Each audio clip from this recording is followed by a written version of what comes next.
I'm glad to have you join. Thank you so much for taking your time to chat with us and drink some wine with us. Yeah, I'm glad to. It should be fun. Yeah, everyone's excited to have. I see a lot of people saying, Lisa's here. Everyone's excited to have you. Before we get started, or I guess, which wine would you suggest people start sipping on first? Because I know a lot of people watching might have the same wines. I think Um, I think we have a couple different ones. okay. I know we have Mouton, but I know we have a few different. We had a few different orders. Is there the Cab and the Progeny and the Descendant in the mix? Yes, so I have Progeny, Descendant, and the Mouton Noir, Okay. um, which most people probably have. So whichever one you suggest. I would start with the Descendant. Okay. Team Descendant, we'll start with that one. Okay, I'm gonna open mine up too, but before we really get into the wines, I do want to hear a little bit about your background, your story, how you came to start a winery. So it's I came to wine a little bit later. I mean, I've always enjoyed wine, but I ended up worked in. I started my career actually in uh, and school in Oregon, and I worked in Oregon my initial job. So I always say that the the first wine I really learned about were Pinot.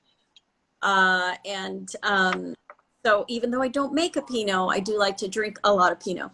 But so I started making wine here in 2009. I had moved up from Portland to Seattle, and and I worked at a startup. The last one stalled, and so I needed a break from technology for a little bit. And I had a good friend who was the daughter of a winemaker up here, and we would always get together and drink wine and cook together. And so she kind of suggested that I take my experience into the wine world. And so my initial plan was to do more of a marketing communication type of thing for wineries. But I started a program at a local community college here, and part of that program was getting placed as an intern at a winery slash custom crush house. So I ended up, I had to learn how to make wine. I had to see the whole process from the fruit rolling in all the way to the tasting room and out through distribution. And there was just something really magical about being in the vineyards and seeing the fruit and holding the fruit, and just the whole science and artistry around winemaking. It just crawled in my heart, and I'm here. I made just a barrel or two, and now we're at 1,600 cases. So, yeah, it's definitely addictive. Yeah, that's amazing. When did you found the winery? I started in 2013, and we opened our tasting room in 2015. Our first customers were our family and friends. Yay for those people. But yeah, we started with about 150 cases and grew from there. Awesome. And I know that you take kind of a minimalistic approach to winemaking. Can you kind of explain what that means and your unique approach? So we just don't do a whole lot of intervention. We keep things pretty simple. I do use a little bit of new oak, not a lot of new oak. Really, my thought process behind there is what we do in Washington State is pretty amazing. The fruit that comes out of here. And it's really different. And so Merlots can taste very different from California to France to Washington State. And so I really want you to, when you have our wines, to taste what a Washington Merlot really tastes like. And so that means not doing a lot of additions, or having so much oak on that wine that you don't taste the fruit first. Yeah, I really appreciate that. I actually am not super familiar with Washington wines myself. So if you could just comment a little bit on the terroir and the type of climate that you're working on or working with, that would be great. So it's really hard for a lot of people to, because they know Washington is Seattle, right? So it's raining. It was hailing here a few minutes ago. Oh my gosh. And so at the eastern part of the state, the other side of the mountains, the Cascades, is very dry. And we had an event here, the Missoula floods, that brought in some amazing soils into the area. And it's made for all these little or little different growing areas. And the really amazing thing here is that we can grow really so many varietals from really everywhere in the world. We're growing not only the grapes of Bordeaux, but now we're doing Italian varietals. And it's just like, we're just really, really fortunate to have all these wonderful growing areas from Walla Walla. Actually, now we're growing some whites and German varietals out here on the island here on the west side. And so, yeah, it's really a remarkable and unique place where you can grow so many varietals in one place. Yeah, that sounds amazing. I definitely need to get out and visit soon.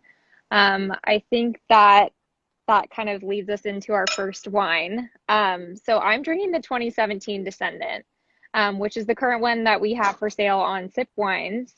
So if you could speak a little bit about this wine, and kind of walk us through a tasting. Yeah, so Descendant kind of came about as really, I wanted to do a Bordeaux blend, but I didn't want to do a typical Bordeaux blend, which was Cab or Merlot dominant. And I wasn't really sold yet on doing 100% Cab Franc. When I first started this wine, Cab Franc was there, but not a lot of people were drinking it yet. So this is a Bordeaux blend, but it's predominantly Cab Franc with some Cab, Merlot, and Petit Verdot. So the majority of the wine in here is Cab Franc.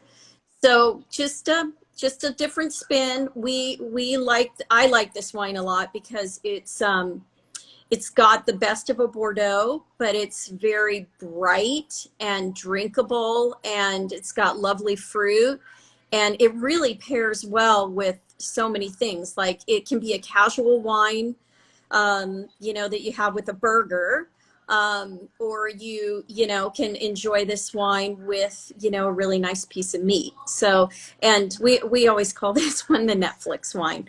The Netflix wine, I love that. Yeah.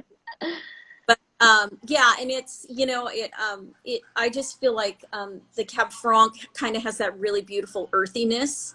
Hmm. Got that touch of Petit Verdot that gives it such a wonderful nose.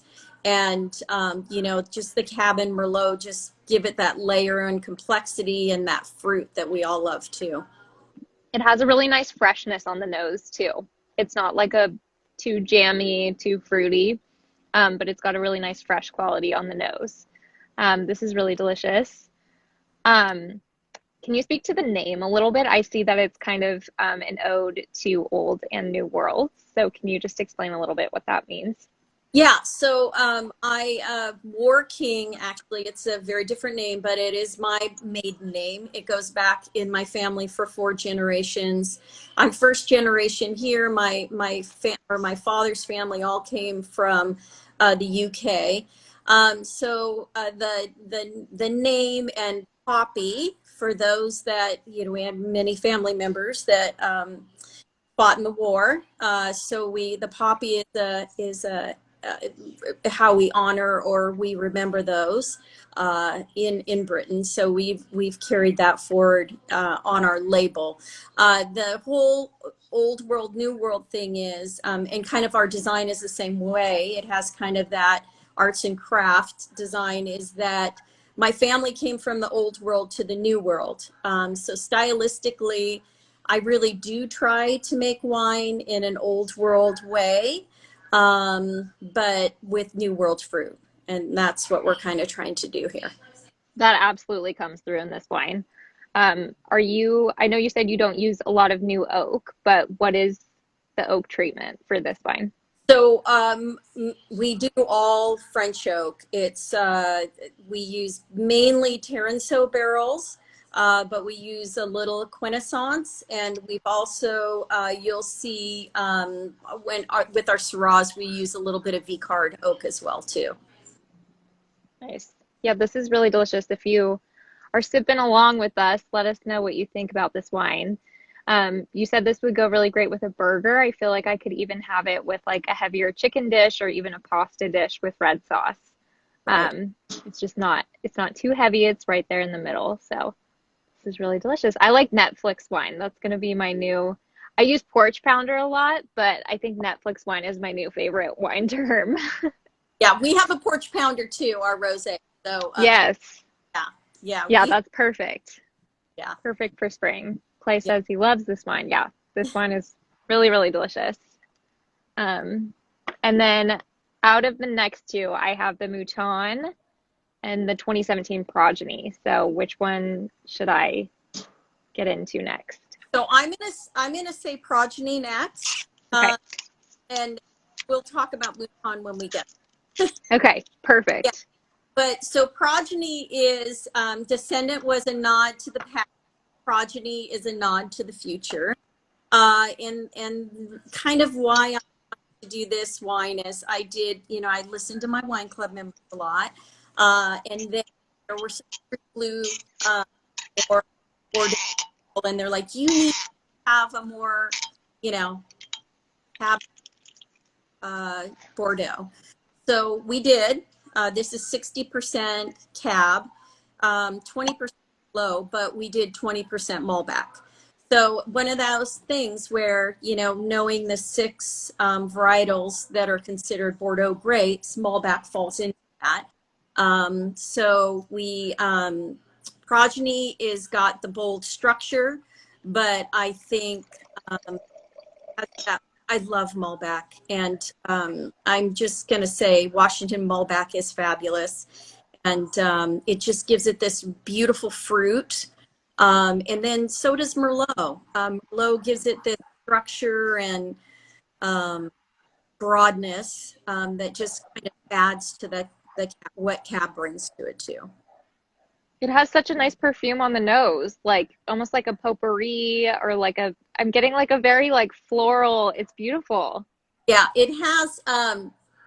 Yeah, and it just that's Malbec and Merlot, and just the three together just play so nice. I totally see what you mean about your kind of old world old world approach, because they're very elegant wines. I mean, the flavors are very powerful and the nose is very powerful, but they're so elegant. They don't feel like I don't feel like I need to take a sip of water after I take a sip of one. I feel like I could totally like Netflix and wine any of these. Um, And they're this, just yeah. So when we ferment too, that is like one of the techniques is, you know, you can do a hot ferment to kind of get more of that tannin structure that you want.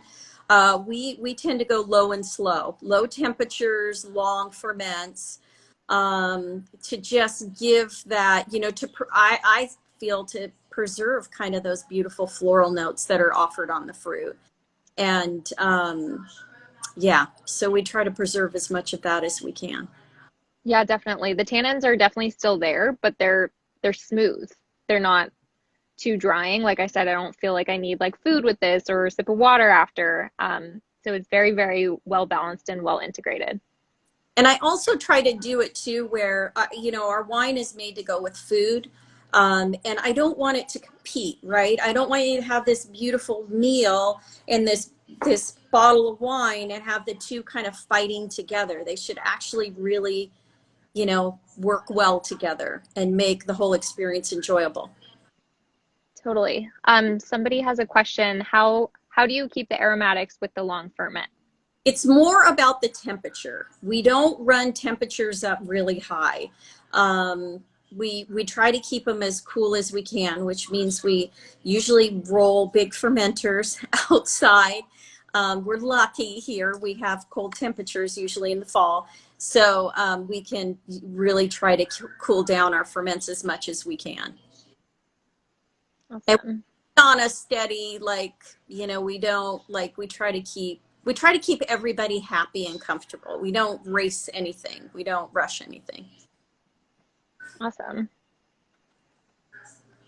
Yeah, this one is also delicious. How do you choose, because I know you source grapes from a few different vineyards. What are some of the qualities that you look for when you're choosing a vineyard to source from? So that's one thing that's a little bit different here in Washington State. You've probably heard, we're a little bit different than California and Oregon, where the wineries on the west side here, the majority of us don't own vineyards. We buy the grapes. So we contract out with different vineyards on the other side that do grow the fruit. And mainly what it is for me is going out and tasting different wines and finding out where that fruit has come from. And then just reading a lot, and then talking to the vineyards, getting to know them. I always like to tell the story about Stillwater Creek Vineyards, which was a vineyard that we get our Syrah and our Malbec and our Cab Franc and our Petit Verdot from. And I tried every year to get fruit. And I would send the vineyard manager a message and I'd say, hey, Ed Kelly, I would love to get some of your fruit. Do you have anything? And he would always say no. And I was at an event where one of the vineyard owners came by and she said, oh my gosh, I love all your wines. And she handed me her business card and said, do you know my vineyard? And I was like, yes, I know you. And she goes, and I said, I always try to get, every year I try to get fruit and I haven't been successful. And she said, well, this year you will be.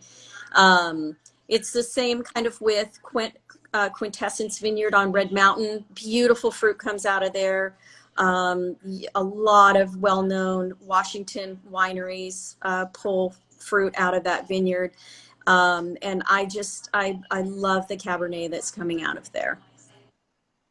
Awesome. Somebody just asked if they could come and visit you in Washington. Is your tasting room open right now? We are. We have opened. We're at 50% capacity, phase 3. So we are we're open on Saturdays and Sundays, and we're hoping to open here on Fridays again in May, when we just get everybody back in and get things rolling. And yeah, so usually Friday through Sunday we're open. We love visitors, so please go online. You can book a reservation. We'd love that. That's really exciting. I'm happy to hear that you guys are so far along in the tier system. It seems like there's finally a light at the end of the tunnel. Yeah, there definitely feels a whole lot of hope here. And for a lot of small wineries, it's good that we've had Sip Wines and all of you to just help us keep rolling through this tough time. But and our customers have been awesome. We're really, really fortunate. Great. I love to hear that. So I guess last but not least, we will talk about Mouton Noir. I'm very curious about this one. I'm obsessed with the label. So the last two had a similar label with this big poppy, and then this one has a little sheep on it. So if you could speak to that as well. Yeah, so Mouton Noir is kind of our second tier wines, but I wouldn't say really second tier. It's more of our playful wines. We decided that we wanted to do something a little bit different. We're actually in the cellar kind of playing one day and doing some blends, and we just Petit Verdot and Syrah together, which are very unusual and nobody really blends together. And we really liked it. And so hence the name Mouton Noir, because it's kind of the black sheep. Nobody does this. And our designer's super awesome. And we said, we have to name Mouton Noir. And she came out with the black sheep and put it in the poppy field. So we still have our poppy there, but it just kind of in a different setting. I love that. I didn't realize that that's what it meant, the black sheep. Yeah. Yeah, I don't think I've had such a large percentage of Petit Verdot in a blend. I feel like it's always kind of just like a supporting role in Bordeaux blends. So I'm excited to try this one. Yeah, it's always a little bit of spice. That's what we usually call it. But I've been actually playing with Petit Verdot a lot lately. I did 100% Petit Verdot this year, single varietal, but I left it in barrel an extra year. And I used my wine club members as guinea pigs, and they all liked it. So I a bit more next year. Yeah. Oh, awesome. I'm excited to try that. This one is delicious. I totally see what you mean about how this is like your fun experimental line. This is very different than anything I've tried before. So I really, really enjoy it. Yeah, so the nice thing about this one, I think you get from the Syrah and the Petit Verdot. I had a virtual tasting last night with a group, and it gives it almost this perception of sweetness, cocoa and chocolate, um, and a little bit of like that baking spice. Yep. But it, there, it's a dry wine, but I think just those two varietals coming together that way really do kind of give you this little chocolate kind of feel on the wine. Yeah, I was gonna say the nose smells very sweet, and it smells delicious. But then again, like you said, it's completely dry on the palate, and very smooth. Someone said it's very smooth. I totally agree. And what about oak on this one? Are you aging this one in oak as well? We are, but more neutral oak on this Okay. one. Yeah. We don't we do some we do 100% Roussanne. That's the only white that we do that sees any oak. We do an unoaked Chardonnay. We do a Chenin Blanc, but those are unoaked. And then our rosés are as well unoaked. Yeah. Awesome. It seems like Washington provides such versatility with the grapes that you can grow and the wines you can produce. I mean, there's such a mix of different, just some of the ones that you listed off, and then also these blends. There's such a mix of different grape varieties that you have available, which is amazing. Right. And it's like you can just look at Syrah just in Washington State, and there are warmer areas that grow Syrah, and it's a very different mouthfeel and palate than what you get from some of the Syrahs, like the Stillwater Creek Syrah we do, which is grown at a little higher elevation where it is more floral, it is more soft versus that kind of like meaty characteristic of a hotter Syrah grown here in Washington State. Yeah, absolutely. Let me just see if there's any questions. If anyone's drinking these wines, let us know what you think. Um, do you have any new releases coming up? Any white wines or rosés that you're releasing soon? We do. So the latest one is our Tenacity, which we just released.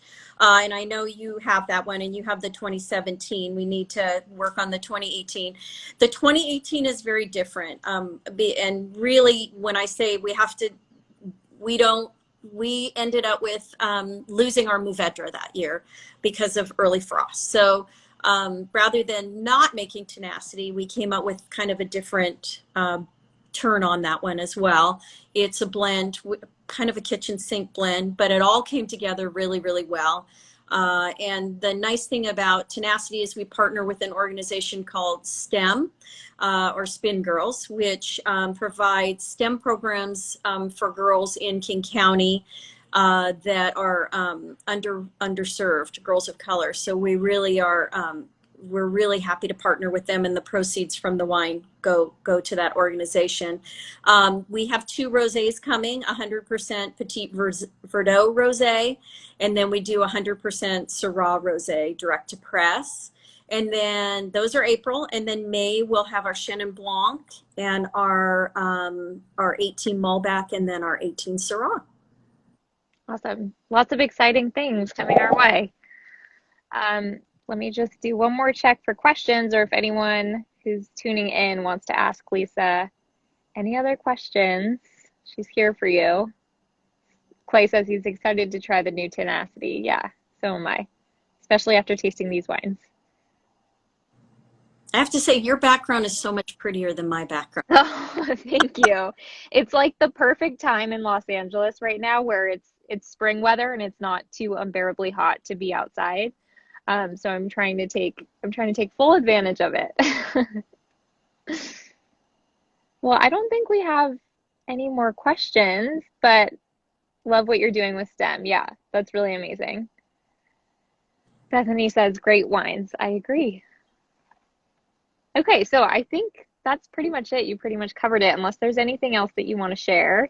But anyone who's tuning in, you can purchase all of these wines at the link in our bio, and give Warr-King a follow and definitely visit them if you're in Washington. I know I'm definitely going to. Love the wines. Yes, please let us know when you're up. Yeah, for sure. Well, thank you so much, Lisa. This was amazing. It was great to meet you, and I hope to meet you in person sometime soon. That would be awesome. Looking forward to it. All right, cheers. All right, cheers. Take care. Have a great night. You too.